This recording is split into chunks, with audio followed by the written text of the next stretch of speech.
بہت بہت شکریہ. 20 منٹ میں یہ مقالہ پڑھا گیا اور میں نے ایسا عرض کیا تھا کہ میں اپنے تصورات جو ہیں وہ اس میں نظر کر دیتا ہوں. اور اب میں پروفیسر توقیر عالم صاحب سے گزارش کر رہا ہوں جو علی گڑھ مسلم یونیورسٹی سے تشریف لائیں کہ وہ آئیں اور اپنے مقالے سے سامعین کو نوازیں. جناب توقیر عالم صاحب.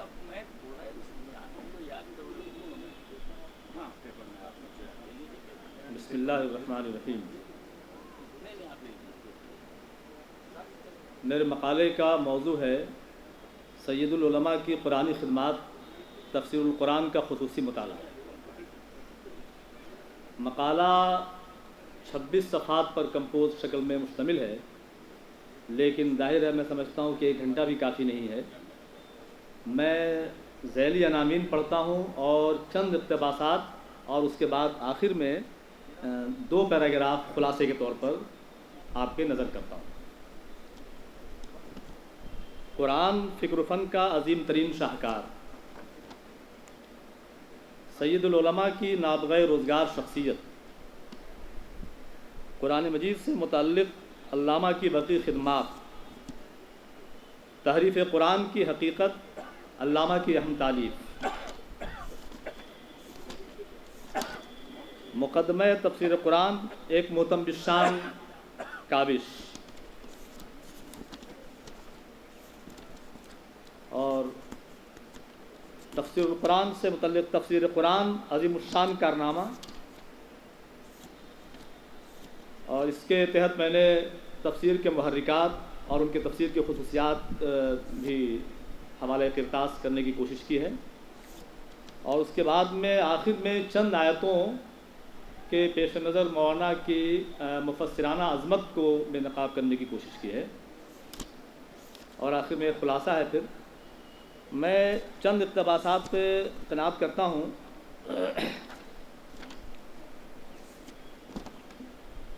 مولانا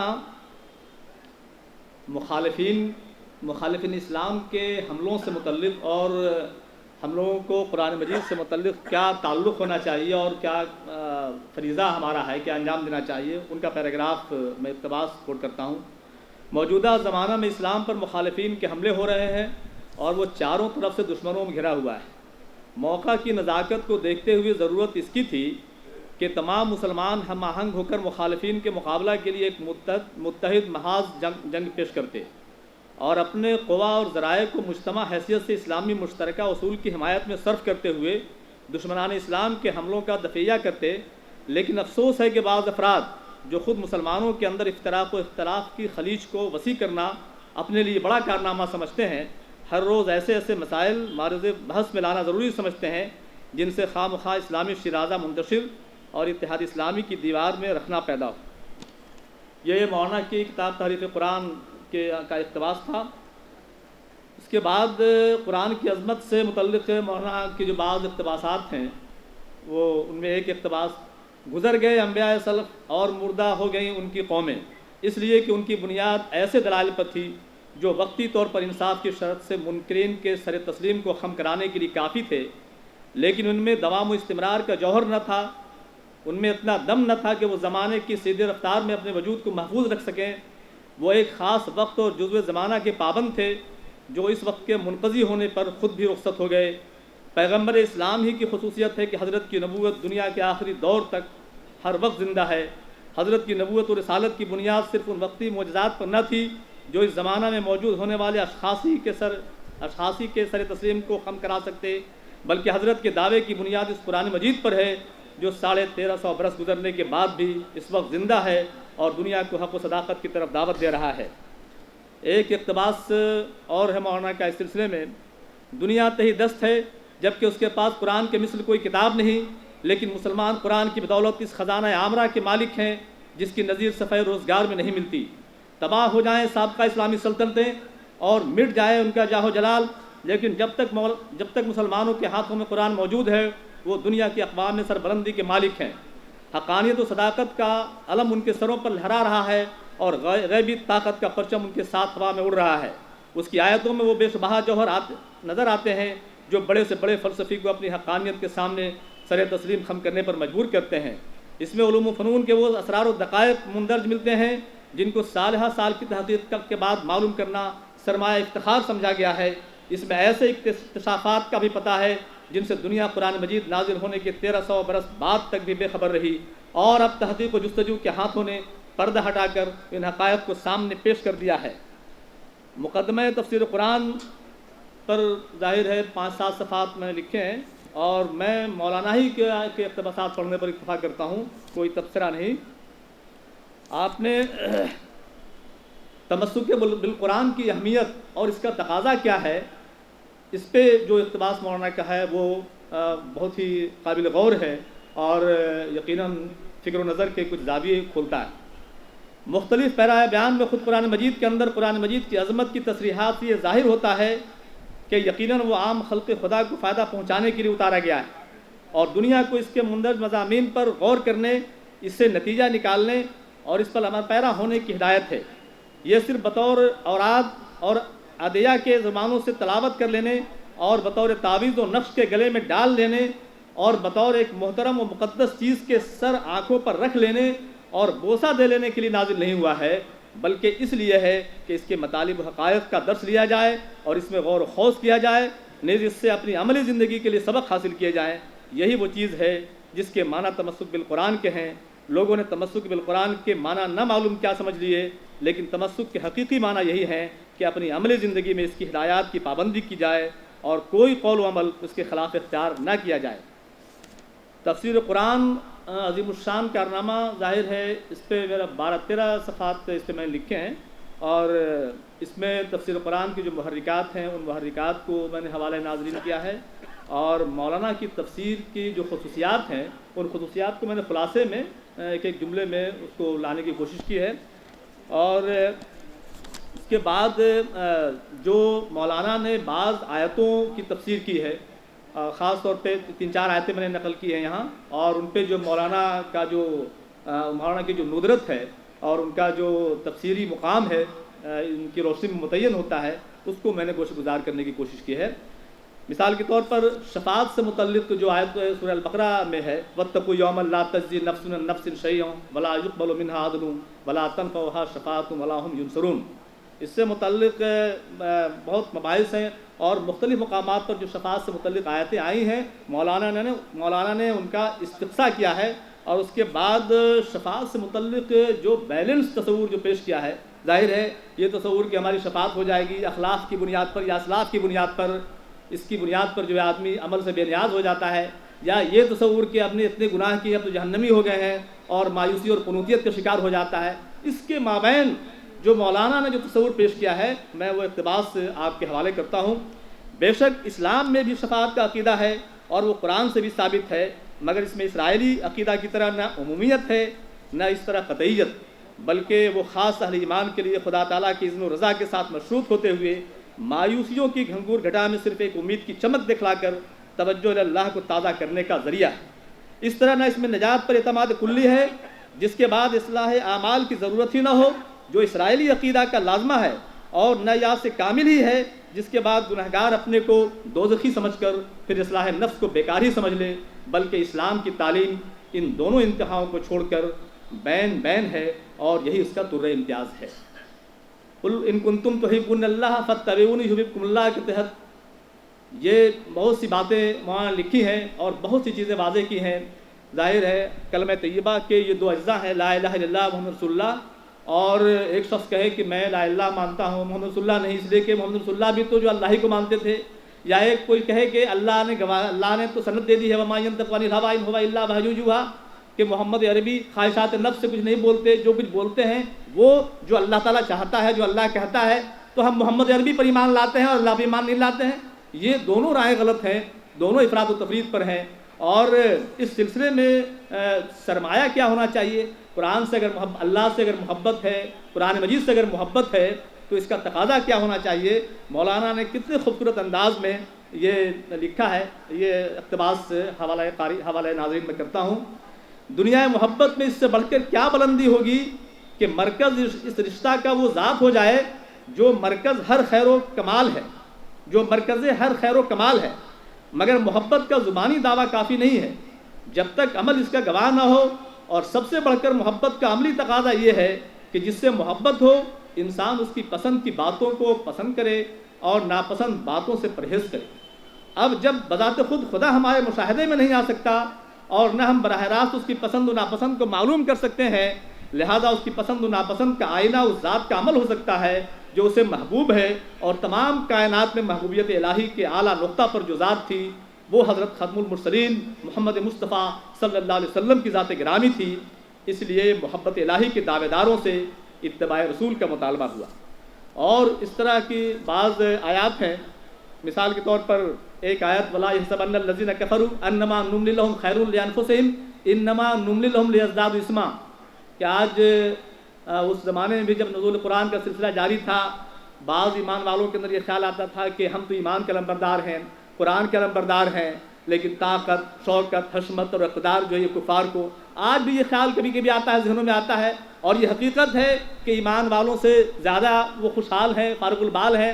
لیکن اللہ تبارک و تعالیٰ آزمائش کا فلسفہ کفار کے لیے نہیں پیش کرتا ہے بلکہ ایمان والوں کے لیے پیش کرتا ہے۔ لَنَبْلُوَنَّكُمْ بِشَيْءٍ مِّنَ الْخَوْفِ وَالْجُوعِ وَنَقْصٍ مِّنَ الْأَمْوَالِ وَالْأَنفُسِ وَالثَّمَرَاتِ وَبَشِّرِ الصَّابِرِينَ، تو یہ فلسفہ مسلمانوں کے لیے ہے، اور اس ضمن میں بہت سی بحثیں کی ہیں مولانا نے، لیکن میں ایک اقتباس، بہرحال محدود و ورود آیت چاہے منافقین ہوں مگر حکم تمام کافروں کو عام ہے، سارے کافروں کو ڈھیل ملتی ہے، اور وہ یہ کہ ان پر نعمتوں کی فراوانی ہوتی ہے، اموال و اولاد میں خوب کثرت ہوتی ہے، سامان عیش و عشرت کی ریل پیل ہوتی ہے، اس طرح انہیں خوب کھیل کھیلنے کا موقع دیا جاتا ہے، اور وہ یہ سمجھتے ہیں کہ ہماری قسمت زوروں پر ہے اور خدا یہ سب جو ہمارے لیے کر رہا ہے یہ سب ہمارے بخت کی یاوری ہے، مگر حقیقت یہ ہے کہ یہ ان کے لیے کوئی اچھی بات نہیں ہے، بلکہ اس سے ان پر زیادہ سے زیادہ خدائی حجت تمام ہوتی ہے، اور ان کے عذاب و وبال میں اضافہ ہوتا ہے، جس کے نتیجے میں تباہی اور مکمل تباہی ہے، خواہ دنیا ہی میں تاکہ دوسروں کے لیے سرمایہ عبرت ہو جائے، اور خاص صرف آخرت کی منزل میں جو اصل جزا و سزا کا محل ہے۔ میں آخری دو اقتباسات جو خلاصے کے ہیں، میرے خیال سے 2-3 منٹ کا ٹائم لگے گا، وہ پڑھنا چاہتا ہوں۔ قرآن مجید اللہ تبارک و تعالیٰ کی طرف سے محمد عربی صلی اللہ علیہ وسلم پر نازل کیا گیا وہ ضابطۂ زندگی ہے جو بلا فرق و امتیاز رنگ و نسل پوری انسانی برادری کے لیے اور قیامت تک کے لیے ہے۔ تاریخ کی یہ محتم بشان حقیقت ہے کہ یہ کتاب جب عرب کے صحرا نشینوں میں نازل ہوئی تو ان کی زندگیوں کو تمام معاملات زندگی میں انقلاب آشنا بنا دیا، سیئات و منکرات کا اطلاع کما ہوا، ان کے شب و روز بدل گئے اور انسانیت کی معراج نصیب ہوئی۔ وحشی اور ان پڑھ عربوں کو صرف جینے کا سلیقہ ہی نہیں بلکہ پوری دنیا کی امامت کا گر بھی آیا، اور اسی دنیا کے اندر رضی اللہ عنہم و رضوا عنہ کی شکل میں ابدی زندگی کی فوز و فلاح کا پروانہ بھی حاصل کر لیا۔ قرآن مجید کی یہ فکری عظمت کا پہلو ہے، اور اس کی فنی عظمت بھی صداقت سے آشکار ہے کہ زبان و بیان کے علم فساد و بلاغت کو اس نے چیلنج کیا، اور وہ کسی سطح پر بھی چیلنج قبول کرنے پر تیار نہ ہوئے، اور ذلت آمیز شکست ان کا نوشتہ تقدیر بن گیا۔ قرآن مجید کی عظمت کا یہی احساس اس کے زمانے نزول سے رہا۔ ہر دور اور ہر صدی میں قرآن فہمی کی تحریک کو جلا ملی۔ 20ویں صدی میں جن علماء بارزین نے قرآن کو موضوع بحث بنایا ان میں السید علی نقی النقوی رحمہ اللہ شیعہ علماء میں اپنی مثال آپ ہیں۔ قرآن پاک سے متعلق ان کی کتاب تحریف قرآن کی حقیقت اور مقدمہ تفسیر القرآن بلا شبہ علمی دنیا میں بلند پایہ تصنیفات ہیں جن میں قرآن مجید سے متعلق بہت سی غلط فہمیوں کا ازالہ کیا گیا ہے اور عظمت قرآن کے مختلف پہلوؤں کو بے نقاب کیا گیا ہے۔ نیز یہ ایک ایسی تفسیر ہے، تفسیر قرآن ہے، جس میں تفسیر کی ضرورت پر زور دیا گیا ہے، جو حسب و ظاہر سے پاک، مضمومات و قیاسات سے منزہ اور خود ساختہ افکار و نظریات کی قرآن سے تائید کے جذبہ سے پرے ہو۔ تفسیر مخصوص اور مسلکی افکار کے تابع نہ ہو بلکہ افکار و نظریات قرآنی تعبیرات و تشریحات سے مجلہ اور مصفہ ہوں۔ تفسیر قرآن میں قرآنی آیات کی تفسیری مرکز توجہ ہو، نہ کہ مختلف مباحث چھیڑ کر قرآن سے دلائل و شواہد پیش کرنے کا جذبہ کار فرما ہو۔ تفسیر قرآن میں زیر بحث آیت کے علاوہ ان متعلقہ آیات کو بھی پیش نظر رکھا جائے جو قرآن کی مختلف صورتوں کی زینت بنتی ہیں۔ تفسیر قرآن کے میدان میں ایک بے باک اور مخلص مومن کی حیثیت سے قدم رکھا جائے، مکتبہ فکر کا اسیر محض ہو کر آیات بینات کا مطالعہ سود مند اور نفع بخش نہیں ہو سکتا۔ وحدت ملت یا اتحاد و اتفاق بڑی نعمت ہے، اور اس محور پر رہتے ہوئے تفسیر قائم رہتے ہوئے کم از کم سماجی، سیاسی، اخلاقی اور تمدنی امور سے متعلق آیات کی تفسیر معنی خیز اور مفید مطلب ہوگی۔ مفروضات اور تحفظات سے قطع نظر راقین کی رائے میں علامہ کی شخصیت بہتری آیات میں دو فریقوں کے مابین ایک ثالثی کی حیثیت سے جلوہ گر ہوتی ہے۔ مولانا نے قرآن آیات کی جو تفسیر کی ہے وہ مجموعی طور پر بڑی دل نشیں، عقل کو اپیل کرنے والی اور عوام و خواص کے لیے سرمایہ سے مضر کی حیثیت رکھتی ہے۔ اس مقالے میں اگرچہ چند آیات اور ان کی تفسیروں کو ہی حوالہ قارئین کیا گیا ہے، لیکن مولانا کا صاحب فکر، تبحر علمی اور عوام و خواص کو اپنا گرویدہ بنا لینے کی لیاقت ان تفسیری کاوشوں میں جا بجا ناطق نظر آتی ہے۔ ضرورت اس بات کی ہے کہ مولانا کی اس تفسیر کو صرف ایک مسلک کی تفسیر کی حیثیت سے نہ دیکھا جائے، بلکہ اس کا مطالعہ عام ہو اور اس سے فیض حاصل کرنے کی کوشش کو تحریک مل جائے۔ خدا کرے سید العلماء سے متعلق منعقد ہونے والا یہ عالمی سیمینار صحیح معنوں میں مولانا کے لیے خراج عقیدت بن جائے اور ان کی شخصیت سے متعلق مثبت افکار و ملاحظات ہندوستان کے علاوہ دوسرے ممالک میں بھی صدائے بازگشت بن کر دور رس اور خوشرت اثرات و نتائج کے حامل قرار پائیں۔ وآخر دعوانا ان الحمد للہ رب العالمین۔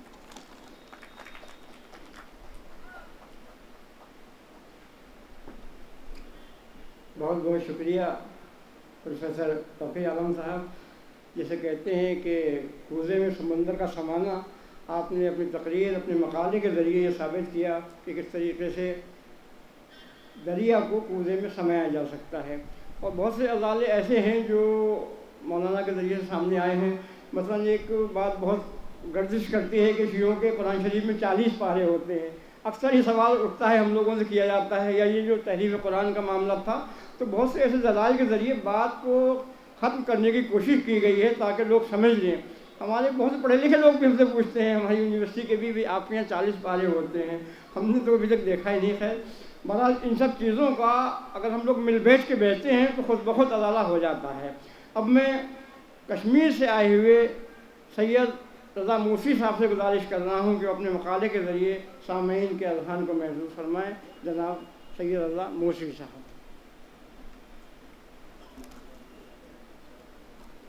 بسم اللہ الرحمن الرحیم۔ میرے مقالے، یہ اصل میں مقالہ بھی نہیں ہے، مقالے کا خاکہ ہے، لیکن اب یہاں وقت کی قید ہے تو میں بھی بیچ بیچ میں کچھ اجزاء چھوڑ کے آپ کی خدمت میں پیش کروں گا۔ تو مقالے کا عنوان اصل میں ہے سید العلماء کا اسلوب۔ سید العلماء آیت اللہ العظمیٰ علامہ سید علی نقی النقوی علیہ الرحمہ و رضوان کی شخصیت خاصی کثیر الابعاد، متنوع، بو قلموں اور دھنک رنگ ہے۔ خانوادہ اجتہاد کی زائدہ و پروردہ یہ عظیم ہستی اپنے عقب میں حضرت غفران مآب علیہ الرحمہ سے لے کر کئی نسلوں تک کی بہت گہری اور متمول دینی و علمی روایت کا امتیاز رکھتی ہے۔ فی زمان ہی ان کے جیسی برسری مرجعیت شخصیت جو بیک وقت فقید المثال خطیب بھی ہو، منتہی علم استاد بھی، شیوا بیان شاعر بھی ہو اور لاجواب نقاد و سخن سنج بھی، شہسوار تحقیق بھی ہو اور سیرت نگاری و تاریخ نگاری میں نشان ساز بھی اور مصلح ملت بھی، مفسر قرآن بھی ہو اور روحانی اسرار کی شناور بھی، علمی معرکوں کی مجاہد بھی اور کئی تحریکوں کے محرک، تصور کار اور بنیاد گزار بھی، اور پھر دنیا کی رزم و بزم میں پورے طور پر سرگرم بھی۔ ایسی ہمہ جہت فرد اپنے آپ میں ایک مکمل فلسفہ، ایک نظریہ زندگی، ایک رویہ، ایک اپروچ، ایک نہج، ایک انجمن، ایک ادارہ، ایک دور اور ایک تحریک کا درجہ رکھتی ہے۔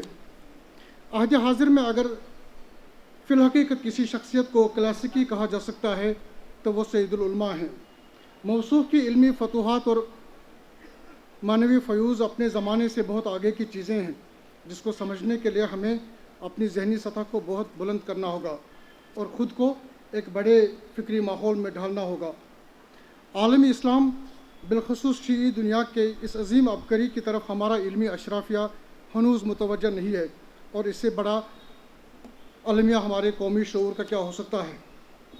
حضرت سید العلماء جیسی جامع الکمالات نابغہ جو ہماری صحت بصیرت اور استدلالات کے لیے استناد فراہم کرتے ہیں کو منہا کر کے بر صغیر کی شیعی تاریخ بالکل بے رنگ اور پھیکی نظر آئے گی، اور ان سے صرف نظر کر کے ہمارے پاس پھر بچتا ہی کیا ہے۔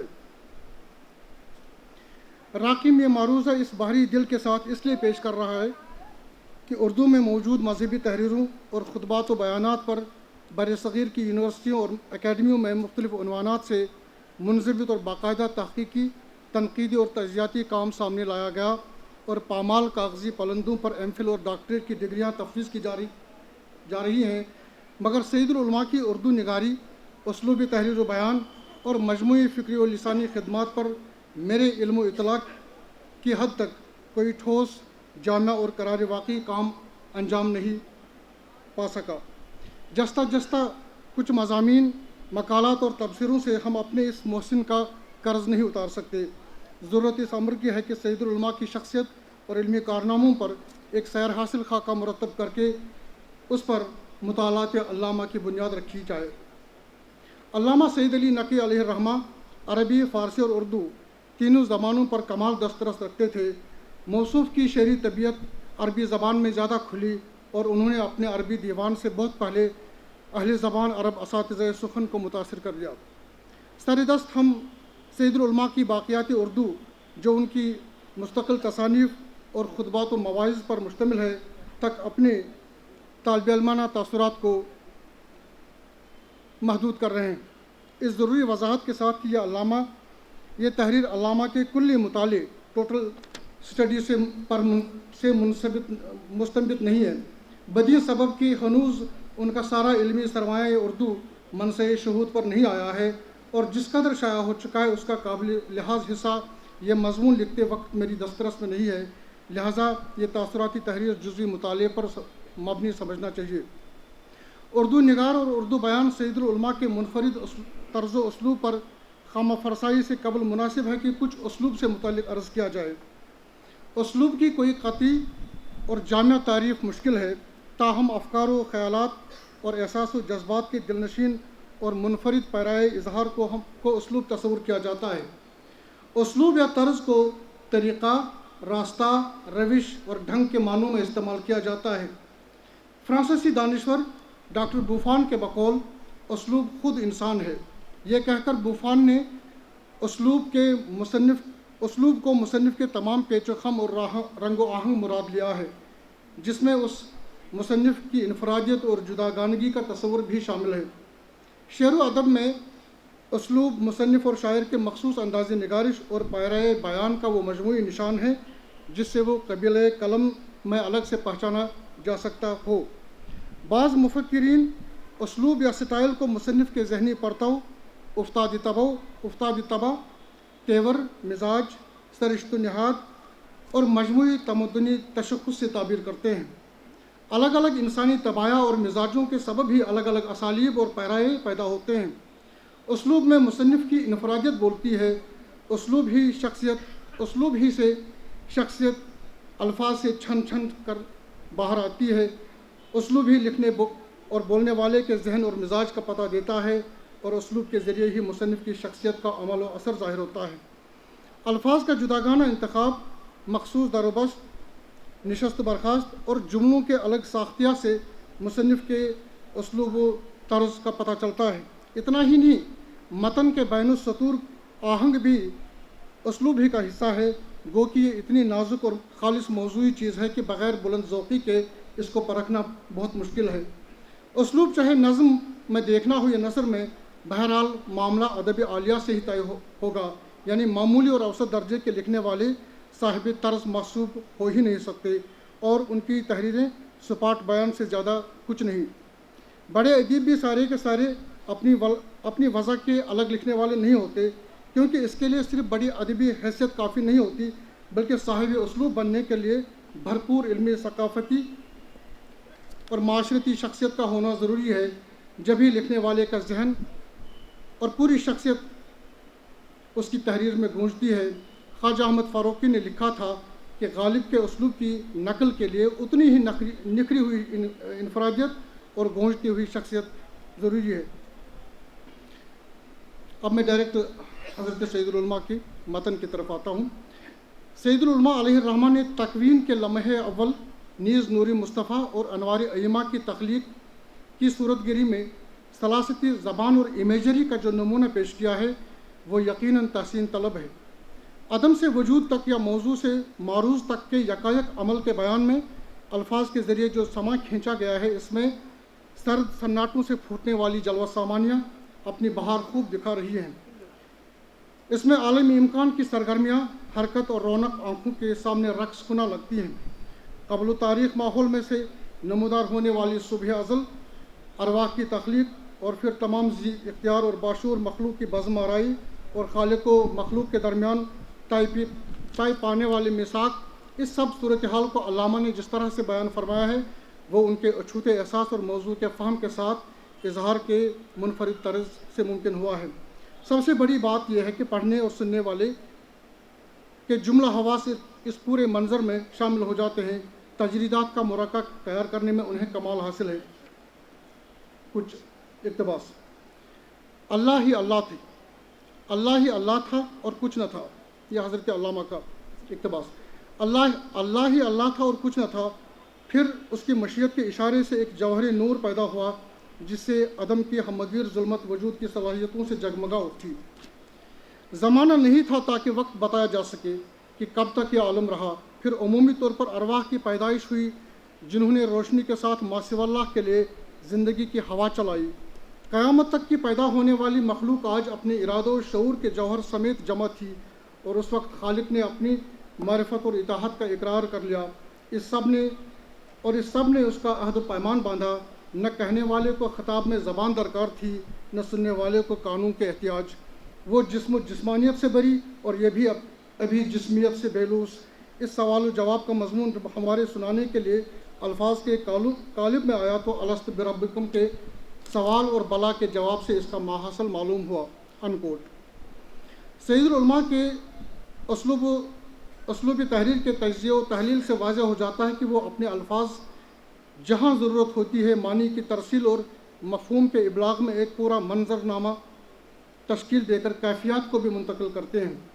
ایسے نثری بیانیے ان کے اندر کے نہایت حساس بلند ذوق اور شیوا بیان شاعر کو بھی باہر آنے کا دروازہ کھول دیتے ہیں۔ مناظر فطرت کے علائم و تمثالات اور گرد و پیش کے زندہ پیکروں کو وہ جس طرح اپنے ادراک اور محسوسات کے خاکے میں رنگ بھرتے ہیں، اس سے فطرت سے ان کی طبعی مناسبت، حرکت و ارتقاء کے گہرے شعور، مشرقی شعریات بالخصوص عربی، فارسی اور اردو کی وسیع اور گہری روایت کے مطالعہ و اثر کو بھی نشانزد کیا جا سکتا ہے۔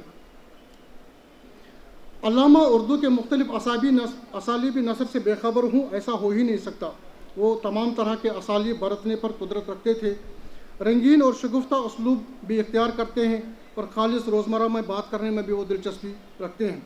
علامہ کے ہر موضوع پر بیانات قرآن و سیرت ائمہ، تاریخ اسلام، وقائع عالم سے مربوط ہوتے ہیں اور اسلامی نظام اخلاق، حضرات اہل بیت علیہم السلام کے انسانیت نواز اور کردار ساز فلسفہ ان کے یہاں مقدم ہے۔ یعنی بظاہر ادب لکھنے میں ان کی نیت اور ارادے کو دخل نہیں ہوتا، لیکن بہرحال ان کی داخلی اپج اور شعر و ادب سے فطری نسبت خاموشی سے اپنا کام کر ہی جاتی ہے۔ ان کا متخیلہ ہمیشہ اپنا رنگ ضرور دکھاتا ہے۔ عظیم فقاہت کے پردے میں بھی ان کا ذوق جمال اور حسن ہنر اپنی چھپ دکھا کر ہمیں حیرت زدہ کر دیتا ہے، کیونکہ یہ وہ چیز ہے جو بقول کیسے کر جائے کام اپنا لیکن نظر نہ آئے۔ ان کی رعنائی خیال، لطف نظر اور خوبی اظہار تینوں جب حسن امتزاج میں ڈھل جاتے ہیں تو اسلوب کی دلکشی دیدنی ہوتی ہے۔ بالعموم جن مواقع پر اکثر مصنفین اور نثر نگار اپنی عبارت میں دلچسپی اور زور پیدا کرنے کے لیے عربی اور فارسی تراکیب گھڑ لیتے ہیں یا مرکبات یا معطوفات کا سہارا لیتے ہیں، وہاں سید العلماء اپنی زبان کے خالص اردو پن کو کسی طرح ہلکا نہیں ہونے دیتے۔ یہ اسلوب تحریر ہر کسی کے بس کی بات نہیں ہوتی۔ یہی وہ مقام ہے جہاں بقول غالب چشم کو چاہیے ہر رنگ میں واہ ہو جانا۔ اب ایک اقتباس ملاحظہ فرمائیں اور اندازہ کیجئے کہ تصور کو تصویر بنانے میں سید العلماء کو کس طرح کا کمال حاصل ہے۔ یہ اسلوب کچھ مولانا محمد حسین آزاد کے شجرۂ اسلوب سے سلسلہ ملاتا محسوس ہوتا ہے اور یہ اردو نثر کے بہترین نمونوں میں رکھے جا سکنے کے قابل ہے۔ ملاحظہ فرمائیں ان کا اقتباس: اب ان چشموں کی آبیاری اور بادلوں کی آبباری سے زمین کی سوئی ہوئی نمو کی طاقت نے کروٹ لی، اس میں زندگی پیدا ہوئی۔